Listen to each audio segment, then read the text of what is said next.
Miles de personas fueron fusiladas, encarceladas, torturadas, desaparecidas, embargadas, exiliadas, y cientos de niños fueron secuestrados. La CNT española estableció hasta 300.000 represaliados dentro del movimiento anarquista, sin contar los exiliados y muertos en combate. Los pactos de silencio, nacidos de los acuerdos durante la transición española, cuyo punto máximo es la Ley de Amnistía de 1977, mantienen impunes todos los crímenes.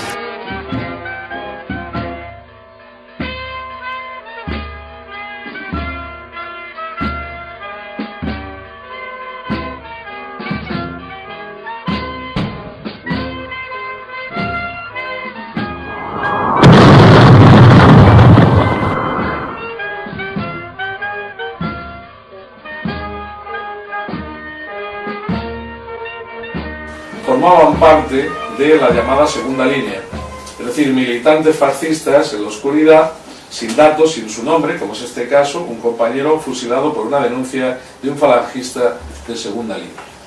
Es decir, el Estado llega a su máximo nivel de perversión, una denuncia sin fundamento, y por eso se le quita la vida a una persona, a un ser humano. Bien, si seguimos en esta línea, lo curioso es que luego muchos de los cenetistas fueron condenados a muerte por rebelión militar, cuando lo que estaban haciendo era defenderse. Los rebeldes militares, obviamente, fueron los del general Franco. Bien, como veis, esto refleja el estado de opinión de la CNT. Estamos haciendo un esfuerzo de investigación realmente potente, en la medida de nuestras posibilidades. Queremos crear ese gran archivo de información para que ningún juez pueda mirar para otro lado. Luego el compañero Leonardo os contará cómo fue todas las vicisitudes de esta denuncia. Y lo que os digo es que en un mes y medio, contra Meló, fuimos capaces de presentar esa primera gran denuncia de la CNT, 300 páginas, que tuve el honor y el dolor de tener que redactar yo mismo, con la ayuda de numerosos compañeros y compañeras que dieron el do de pecho, que hicieron un esfuerzo tremendo. Hubo días que tuvimos 26 horas de trabajo seguidas para poder tener esto a tiempo para el famoso 10 de septiembre del año pasado, y por supuesto el compañero Leonardo a la espera de que pudiéramos pasarle toda la información. Esto había que legalizarlo, llevarlo ante notario, mandarlo para acá, legalizarlo, en fin, todos los obstáculos que nos ponían. El resultado, pues no podemos echar cohetes al aire, no podemos celebrar nada, simplemente estamos en etapa de combate, lucha, y esto nos va a llevar muchísimo tiempo, y posiblemente lo que queremos es que toda esta base de información quede para los que son más jóvenes, para las generaciones que vengan detrás, que puedan seguir trabajando con esto, que rompan de esa dictadura de oprobio a todos los compañeros que están tirados por ahí, que no sabemos dónde están. Sabemos que desaparecieron, que fueron fusilados, torturados, sus familias perseguidas, muchas de sus mujeres perseguidas igualmente, les cortaban el pelo, las obligaban a tomar aceite de vecino, con lo cual, bueno, pues tenían un descargue intestinal inmediato, violaciones, desapariciones de hijos de militantes anarcosindicalistas, en fin, bueno, pues todo un catálogo de la barbarie humana, por decirlo en términos muy suaves. Y os digo que estoy haciendo un esfuerzo porque no se me caliente la boca, porque yo soy muy visceral también, y bueno, me agarro esa condición de profesor universitario para no empezar a soltar exabruptos y hacerlo de una forma educada. Bien, esa denuncia se presenta, y a partir de ahí, pues quien va a hablar es el compañero Leonardo, que es el que tuvo la responsabilidad de poder encauzar esto por la parte de CNT ante el tribunal número 1 de la jueza Servini. Y ahora empezamos con una segunda etapa de esta batalla, una segunda parte de esta historia, y luego el compañero Xavier Lauskin, igual que yo, estamos aquí representando a la CNT, estamos tratando de estar presentes en este proceso de declaraciones aquí en Argentina, y bueno, pues ahí os vais a hacer una idea más o menos amplia de qué va todo esto. Bueno, voy a contar un poquito el por qué hay un juicio acá en Argentina, por qué la necesidad de hacerlo, y después contar detalles de la presentación de la denuncia de CNT. Un poco lo había mencionado Javier, o sea, la realidad es que en España los crímenes del franquismo no se estaban investigando, o sea, hubo el intento de Baltasar Garzón, fue un intento allá por el 2006, creo que fue cuando él empezó a mover una causa en la cual se empezó a investigar los crímenes del franquismo, que fue inmediatamente paralizado, esta investigación de Baltasar Garzón, que incluso llevó a instancias del Superior Tribunal de España, en el cual le puso coto a esa investigación que estaba haciendo Baltasar Garzón allá en España, y de alguna forma lo que se pretendía era como delegar la investigación de estos hechos a los ámbitos de las justicias locales de las distintas provincias, y no que haya una investigación general. Un poco ya eso marcaba, ya eso tenía mostraba una ideología, o sea, una particular visión del gobierno español sobre lo que pasó, porque al delegar la investigación hacia los ámbitos locales, de alguna forma estaba planteando de que se trataban de delitos comunes, inconexos entre sí, ¿sí? Cuando en realidad, bueno, lo que ha sucedido y lo que justamente después se encuadró acá en el juicio que se inició en Argentina, es investigar un genocidio, ¿sí? Un delito de lesa humanidad, un plan sistemático de eliminación de grupos sociales, y esta idea de delegar las investigaciones a los tribunales locales estaba diciendo que eran delitos comunes, que no había una conexión entre ellos. O sea, a lo sumo se los podía relacionar porque sucedieron durante la dictadura de Franco, pero eso ya marcaba que no había ninguna intención de una investigación general y la conexión que había entre estos hechos. Pero bueno, como les decía, este intento de Baltasar Garzón tuvo coto, o sea, no avanzó. Entonces de ahí la necesidad de, buscar la posibilidad de iniciar un juicio acá en Argentina. Como había mencionado Javier, la querella acá en Argentina fue iniciada por dos particulares, en donde denunciaban, o sea, se presentaban como querellantes en virtud de ser familiares de personas que habían sido asesinadas durante el régimen de Franco. Puntualmente estas dos personas son el caso de Darío Rivas Cando. Él se presenta como querellante por el asesinato de su padre, que es alcalde de Castro de Rey, en Lugo, que fue fusilado por la Falange. Y la otra querellante particular es Inés García Holgado. Ella se presenta por tres tíos abuelos, un miliciano desaparecido y dos fusilados. Estas son las dos primeras personas que se presentan como querellantes, y son respaldadas por distintas organizaciones de derechos humanos, tanto de España como de acá de Argentina, y son los que dan inicio a este expediente, esta causa, que es caratulada como genocidio. O sea, hoy por hoy la carátula, ahora justamente que ahí está la noticia de que posiblemente extraditen a los primeros dos imputados, pero por el momento la carátula es NN genocidio, o sea, así está caratulado el expediente. Salió sorteado el juzgado federal número 1 de Cervino y Cubría, y automáticamente se encuadró la denuncia, esta querella, como la denuncia de un genocidio, o sea, un plan sistemático del gobierno de Franco para eliminar grupos sociales, ¿sí? Excluirlos, eliminarlos, hacer una depuración de la sociedad española, o sea, este es el planteo, y encuadrarlo dentro de la figura de la lesa humanidad. ¿Esto por qué? Porque iba a servir para saltar una serie de vallas, ¿sí? Legales, ciertas garantías, ciertos principios de lo que es el proceso penal, que iba a obstaculizar, si no se encuadraba de esta forma, como una de las principales, la jurisdicción. O sea, ¿por qué se está juzgando esto en Argentina si sucede en España? Bueno, justamente como es un delito de lesa humanidad, existe un principio que es la jurisdicción universal en los casos de delito de lesa humanidad. O sea, cuando un Estado, el Estado en cuyo territorio se produjeron estos delitos, no los investiga, como es el caso de España, o sea, España no tiene ningún interés en investigar este genocidio, entonces cualquier jurisdicción del planeta puede investigarlos, ¿sí? Porque esto es algo que no afecta solo a España, sino que afecta a toda la humanidad, digamos. O sea, a toda la humanidad es la que se siente ofendida por lo que ha sucedido. Entonces, en base a este principio, se constituye la querella acá en Buenos Aires, también impulsada por lo que ha sucedido acá en el país con los juicios contra los represores locales de la última dictadura. También eso jugó para que se definan como Argentina como lugar para iniciar la querella. Y otras cuestiones que permitía saltear la cuestión esta del genocidio es por una la prescripción, o sea, al que ser delitos de lesa humanidad son imprescriptibles, ¿sí? Por distintas convenciones. Y bueno, con esta figura se permitió justamente iniciar el juicio acá en Argentina. Después de estos dos querellantes se presentaron 150 querellas más aproximadamente, y ahí donde, bueno, CNT, por las razones que ha explicado Javier, decidió presentar una denuncia. O sea, CNT creo que tiene que decir en lo que pasó en el régimen de Franco. Justamente ha sido una de las organizaciones más afectadas, si no fue la más afectada por la represión. Así que bueno,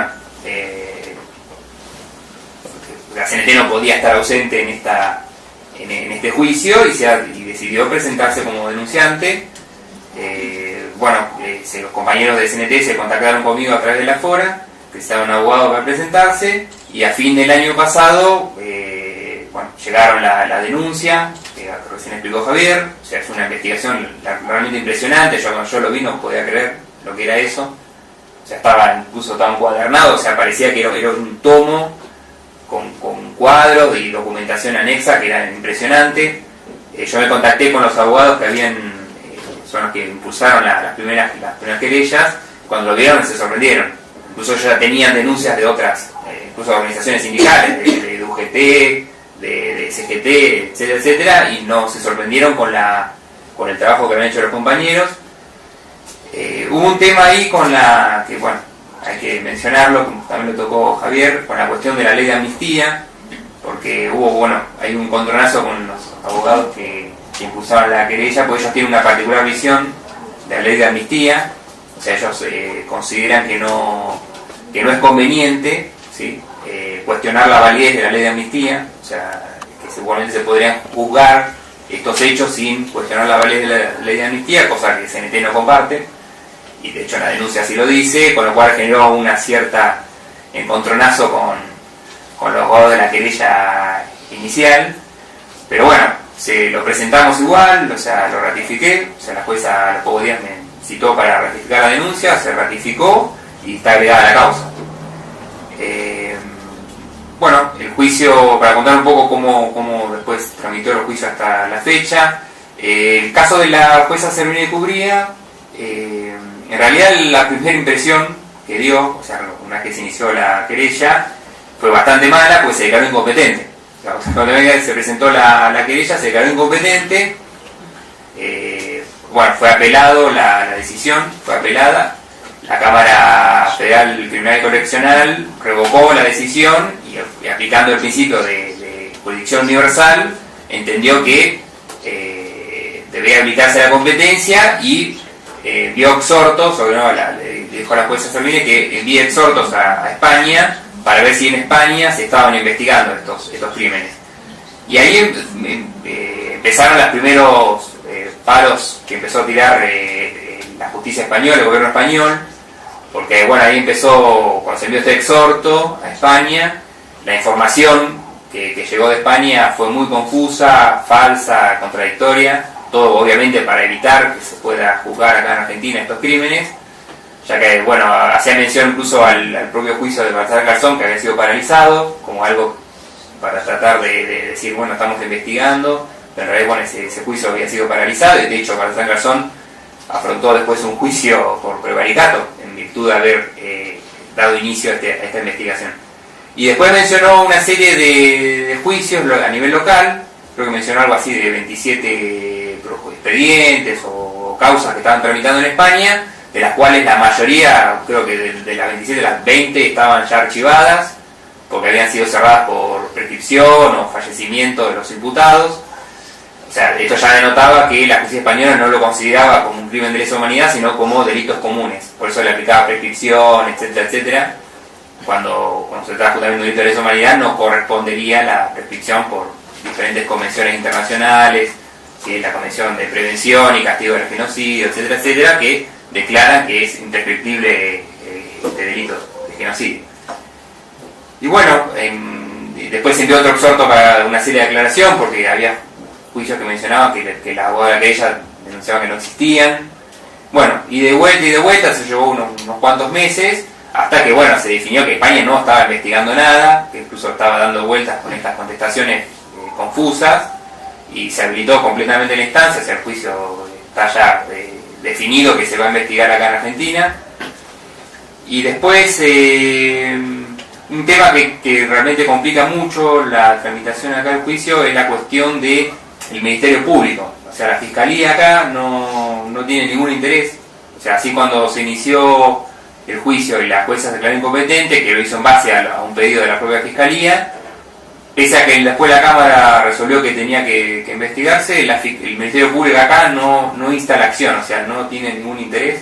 O sea, avanza justamente por pedidos de la querella, o sea, de lo que sería la acusación privada, pero la Fiscalía no tiene ningún tipo de interés, con lo cual eso también entorpece la marcha del juicio, que es algo también que bueno, debería resolverse el papel del Ministerio Público acá en Argentina. Y lo que, bueno, una gran sorpresa dio la jueza cuando aceptó la posibilidad de ella viajar a España para recibir denuncias y declaraciones, que sorprendió mucho. O sea, la querella sorprendió muchísimo, porque o sea, la primera impresión era que no tenía ningún interés en el juicio, de hecho se declaró incompetente, pero al hacer lugar este pedido de viajar, bueno, realmente sorprendió y alegró bastante, porque parecía como que se estaba tomando la decisión de investigar y dar el interés que merece esta causa realmente. Pero bueno, por la Corte Suprema no le habilitó los fondos económicos para viajar, ni le acotó el personal. Tenía que tomar declaración, creo que estaban no sé cuántas personas, que tenían como 200 declaraciones, y le habilitó viajar 5 días, una cosa así, no, era imposible, con lo cual se cayó esa posibilidad de que viaje la jueza. Todo esto fue el año pasado. Después se planteó la posibilidad de que se tomen estas declaraciones vía teleconferencia, que también es algo que bueno, se demoró bastante, por X motivos, incluso razones bastante absurdas, como el tema de un año electoral, cosas de ese tipo, no tienen nada que ver, pero por cuestiones de ese tipo se fue demorando bastante, hasta que, bueno, en su momento, como empezaron a caer más querellas, denuncias, se aportaban más documentos, la querella hizo las primeras imputaciones. O sea, hasta el momento eran denuncias, caía prueba, etcétera, etcétera, pero hasta el momento la carátula era NN, no había ningún imputado formal. La querella entendió que ya había prueba para imputar a 9 personas, 9 represores, todos de la última época, o sea, supuestamente represores que se consideraban que podrían estar vivos, algunos ya asegurados que estaban vivos, otros estaba la duda, pero bueno, existía la posibilidad de que estén vivos. Entonces hizo la primera imputación, de la cual la jueza hizo lugar a 4. De las 9 hizo lugar a 4 y ordenó exhorto a España para que capture a estas 4 personas y las extradite a Argentina para tomar la declaración. Esto, bueno, el juicio hasta el momento estaba en esta situación, y hoy nos encontramos con la sorpresa, incluso estaba acá el compañero ya conmigo. Hoy salió que la justicia española hizo lugar a la extradición de 2 de estos represores, porque los otros 2 supuestamente habían fallecido. Eso igual, pero bueno, acá lo dice la compañía, es factible que haya sido así.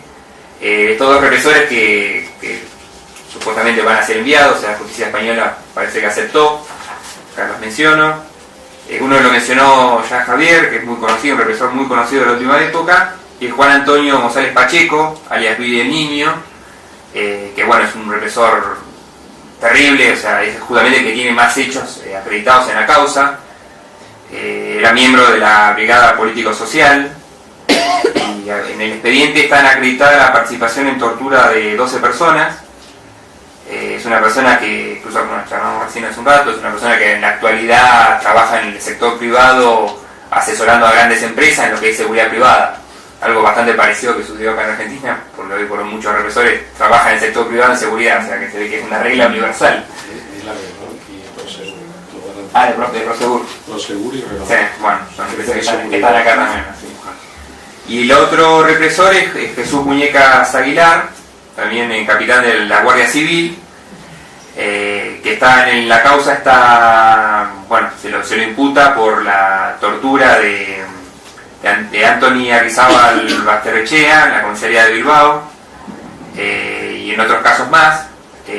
Así que estas son las dos personas que hoy por hoy están, bueno, se hizo lugar al pedido de extradición y tendrían que ser enviadas para ser interrogadas, o sea, van a ser declarados, se les va a tomar declaración indagatoria y después los jueces tendrán que resolver si los procesa o no. Así que, bueno, esa es la última noticia que tenemos, fresca, para dar a entender que, bueno, algún movimiento y resultado está dando en la causa, pero bueno, el tiempo dirá qué dimensión tendrá esto, ¿sí? Pero igualmente importante los efectos, este tipo de actividades que se están realizando, que son importantes, ya en sí mismo ya tiene un valor en sí mismo, que el hecho que se tenga presente lo que sucedió en España, que se analice, que se investigue, que se tenga información, cosa que hoy por hoy no se tiene, y importantísimo acá el valor del trabajo que están haciendo los compañeros, que realmente es impresionante. Insisto, la denuncia, a mí cuando la vi me sorprendió. Así que distintos puntos de vista respecto a la ley de amnistía. La querella oficial, digamos, que dio inicio a los juicios acá, tiene su particular visión, que responde a cuestiones políticas, no sé si viene al caso mencionarlas, pero bueno, o sea, la ley de amnistía es un producto, o sea, a diferencia, acá en Argentina hubo una ley de amnistía que fue de realidad de autoamnistía, o sea, el propio gobierno militar, antes de entregar el poder, sacó una ley de amnistía, que el gobierno de Alfonsín inmediatamente la declaró nula, ¿sí? ¿Por qué? Porque esa ley de autoamnistía, a diferencia de la española, era un producto exclusivo del gobierno militar, un gobierno militar que se estaba escapando, ¿sí? Después de Malvinas tenía que salirse rajando y bueno, sacó esa ley como ese acto desesperado, que trata de evitar que haya un juzgamiento, y fracasó. El gobierno de Alfonsín, bueno, le escucha la Junta, etcétera.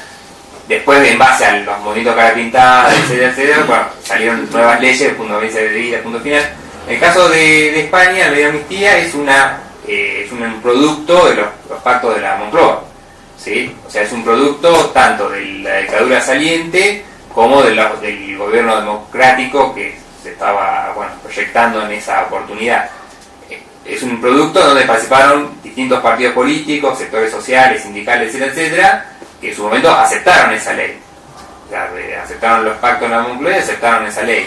Con lo cual eso de alguna forma repercute hoy por hoy, porque muchos de esos partidos están en la actualidad, y si bien han mostrado un interés en investigar los crímenes del franquismo, se colocarían en contradicción si plantean la nulidad de esa ley de amnistía que ellos mismos la aceptaron en su momento.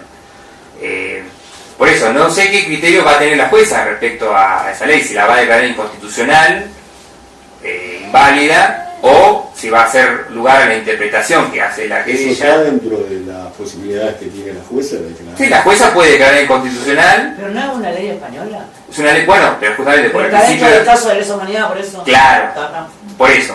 O sea, la querella entendió que, yo charlando con los abogados que iniciaron la primera querella, ellos entendían que pedir la inconstitucionalidad, invalidez de esta ley, ¿sí? O sea, en realidad el término preciso técnico no sería inconstitucionalidad, porque decía que en base a qué constitución, sería invalidez en base a convenciones internacionales, etcétera, etcétera. Ellos entendieron que hacer este planteo iba a ser más difícil, entonces ellos entendían que iba a ser más fácil, esto es la explicación, ¿no? Así, tipo jurídica, esquivarle a la ley de amnistía y decir que la ley de amnistía no prohíbe la investigación y juzgamiento de delitos de lesa humanidad. Porque ellos entienden que lo que dice la ley de amnistía es que impide el juzgamiento de delitos de intencionalidad política, y entiende que el genocidio, tal cual como se dio en España, sobrepasa el concepto de delito político, de intencionalidad política, una cosa así, de ese tipo. O sea, esa es la interpretación que ellos hacen, por lo tanto entienden que no es necesario pedir la invalidez de la ley de amnistía, que igualmente se puede juzgar. Esa es la interpretación, y es una posibilidad que la jueza tome esa postura y lo diga así.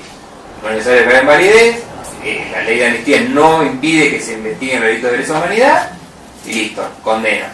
O pueden entender que sí, que la ley de amnistía afecta el juzgamiento de estos delitos y por lo tanto hay que declararle invalidez. O sea, pueden darse las dos posibilidades. Porque llama la atención que justamente existiendo esa ley, las dos personas que fueron, que van a ser, comillas, extraditadas, no se agarren de esa misma ley en España. Y obviamente ellos cuando vengan acá se van a defender y van a hacer valer esa ley, pero seguro. Esta ley les permitiría que ni siquiera salieran de España, me parece a mí, o sea, es la sensación que tengo yo. No, porque digamos, la justicia española tiene el deber de colaborar con la justicia española por una cuestión de tratados internacionales.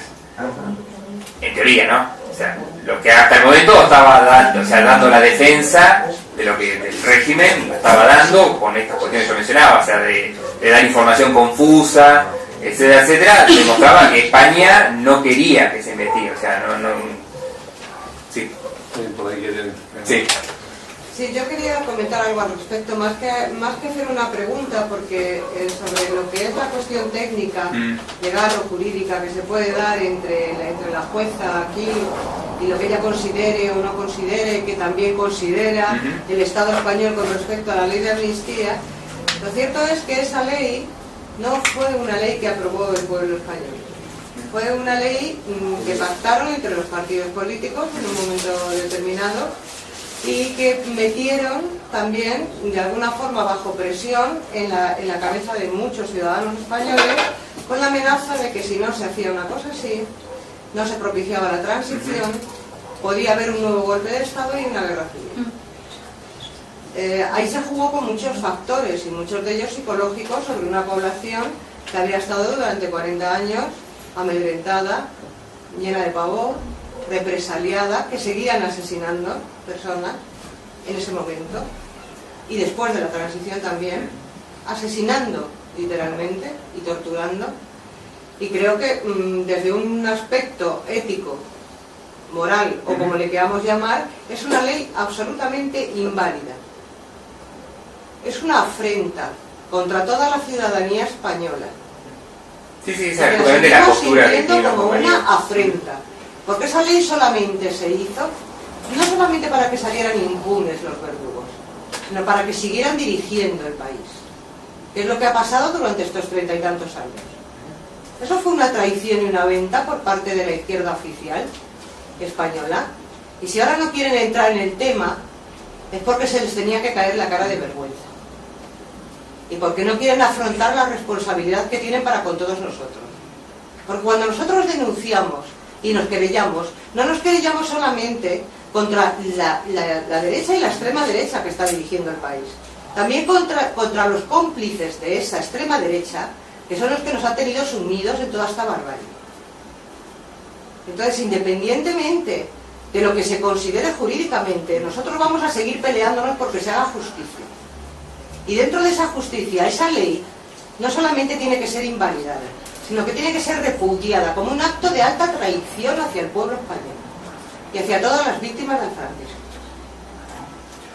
Para, si me permitís, los que no conocéis a la compañera ha sido represaliada por ser hija de republicanos españoles. Es una de las personas que es de las más valientes, porque no todos los que se encuentran, vamos a llamar la izquierda oficial, o la gente progresista de España, calla eso de forma culpable, y esta compañera lo lleva diciendo de siempre, igual que lo decimos en CNT. Es decir, los que son corresponsables y culpables de ellos son aquellos que firmaron esos acuerdos. Cuando hablamos de ley de amnistía, hay gente que se puede equivocar. Esta ley de amnistía lo que hace es amnistiar todos los actos delictivos de las fuerzas policiales, del ejército, de la Iglesia Católica, de todos los funcionarios, como dice, en la ejecución de la función de su actividad. Es decir, represores, guardas de prisiones, pero esa ley de amnistía no es con la que salieron a la calle, no todos los que estaban dentro de la cárcel, no con la que nos prescribieron denuncias y sentencias, en mi caso 6 años y un día. Nosotros salimos y nos amnistían de eso con 2 indultos, no con la ley de amnistía. Y aún así quedaron todavía dentro de las cárceles casi 2.000 compañeros, de diferentes formaciones ideológicas, políticas, sindicales. Es decir, esto es un acto de ignominia, una especie de birloque jurídico, pero vamos, si todavía no había una constitución presuntamente democrática, como las Cortes del franquismo lanzan una ley, ya os he dicho, una ley de punto final. Y esto es lo que obviamente Partido Socialista, Partido Comunista, lo que hay es el Partido Popular, nacionalistas, tanto en País Vasco como en Cataluña, no tuvieron el menor reparo de firmar. ¿A eso cómo le llamamos? Tiene un nombre. Esos son tan culpables como los fascistas que hicieron esa ley. Le duela a quien le duela. Y esto hay que decirlo alto y cada vez más claro, para que se les caiga no la cara de vergüenza, para que se vayan y se tiren por un barranco, porque son funciones, actuaciones totalmente delictivas, y encima quieren encubrir eso. Incluso presidentes del gobierno español, cuyo abuelo fue represaliado por los fascistas. ¿A esto cómo se le llama? Síndrome de Estocolmo, desvergüenza ya llevada a un grado o un desprecio absoluto por el ser humano, por la condición humana. Es más, no solamente amnistiaron, no solamente les dejaron impunes, sino que les permitieron seguir actuando de la misma manera. Y eso se ha visto con las maternidades, con los reformatorios, con todos esos ámbitos donde Falange ha seguido actuando de tapadillo, ya no con el nombre, ya no colgándose las medallas por la gran obra que estaban llevando a cabo, pero sí dirigiendo todo aquello. Y Falange sigue siendo algo legal en el país. Sigue existiendo. Una formación, como se le quiera llamar, o de formación, que nos agrede, nos insulta, nos amenaza y apalea gente en la calle. Y persigue además a la gente. Están legalizados. Y han estado legalizados en eso que llamamos una democracia, como le has llamado antes, vigilada. Parlamentaria. Yo la llamo vigilada. Habría que quitarle la palabra democracia y dejarla en cualquier otra cosa, ¿no? En el apéndice que se le quiera poner, porque democracia lo hemos vivido en España desde la Segunda República. Desde el golpe militar que acabó con la Segunda República, no hemos vuelto a tener democracia en España. Y cuando nos querellamos y denunciamos, es también por la persecución de la consecuencia de obtener una democracia real en el país. Y para eso es inevitable, imprescindible de todo punto, que podamos poner históricamente a los verdugos que ya están muertos en su lugar, a los que defendieron la libertad en el lugar que les pertenece, y que borremos definitivamente a todos esos grupúsculos de extrema derecha fascista, nazi absoluta, que están gobernando el país y que lo están dirigiendo. Madrileños, si el enemigo consigue penetrar en nuestras calles por algún sector de la ciudad, el pueblo de Madrid debe estar preparado para hacer imposible su avance, atacándole sin descanso en la siguiente forma. Cada vecino de Madrid debe proveerse de botellas de gasolina, las cuales irán tapadas con algodones que se prenderán en el momento de ser lanzadas desde los balcones, ventanas, tejados, etc., contra los tanques o camiones blindados que consiguieran penetrar por las calles de Madrid. Viejos, mujeres y niños están a estas horas movilizados para defender Madrid. Cada vecino de Madrid debe proveerse de botellas de gasolina para defender Madrid.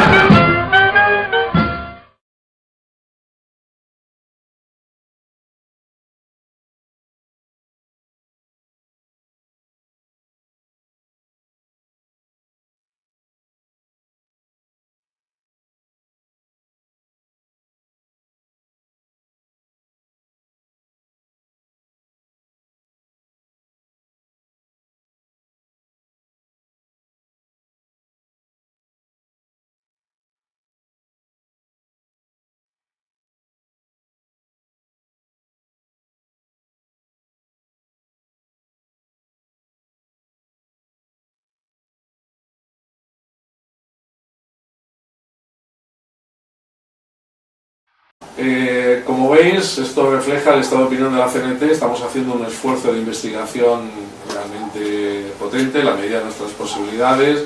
Queremos crear ese gran archivo de información para que ningún juez pueda mirar para otro lado. Luego el compañero Leonardo os contará cómo fue todas las vicisitudes de esta denuncia. Y lo que os digo es que en un mes y medio contrarreloj, fuimos capaces de presentar esa primera gran denuncia de la CNT, 300 páginas, que tuve el honor y el dolor de tener que redactar yo mismo, con la ayuda de numerosos compañeros y compañeras que dieron el do de pecho, que hicieron un esfuerzo tremendo. Hubo días que tuvimos 26 horas de trabajo seguidas para poder tener esto a tiempo para el famoso 10 de septiembre del año pasado, y por supuesto el compañero Leonardo a la espera de que pudiéramos pasarle toda la información. Esto había que legalizarlo, llevarlo ante notario, mandarlo para acá, legalizarlo, en fin, todos los obstáculos que nos ponían. El resultado, pues no podemos echar cohetes al aire, no podemos celebrar nada, simplemente estamos en etapa de combate, lucha, y esto nos va a llevar muchísimo tiempo, y posiblemente lo que queremos es que toda esta base de información quede para los que son más jóvenes, para las generaciones... Sin contar los exiliados y muertos en combate. Los pactos de silencio, nacidos de los acuerdos durante la transición española, cuyo punto máximo es la Ley de Amnistía de 1977, mantienen impunes todos los crímenes.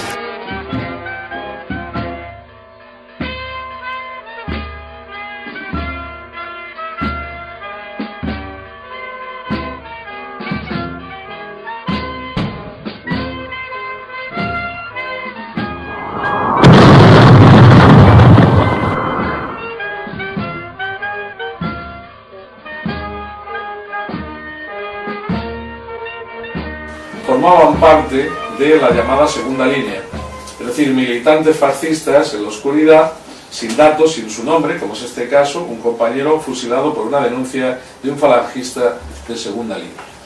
Es decir, el Estado llega a su máximo nivel de perversión, una denuncia sin fundamento, y por eso se le quita la vida a una persona, a un ser humano. Bien, si seguimos en esta línea, lo curioso es que luego muchos de los cenetistas fueron condenados a muerte por rebelión militar, cuando lo que estaban haciendo era defenderse. Los rebeldes militares, obviamente, fueron los del general Franco. Bien.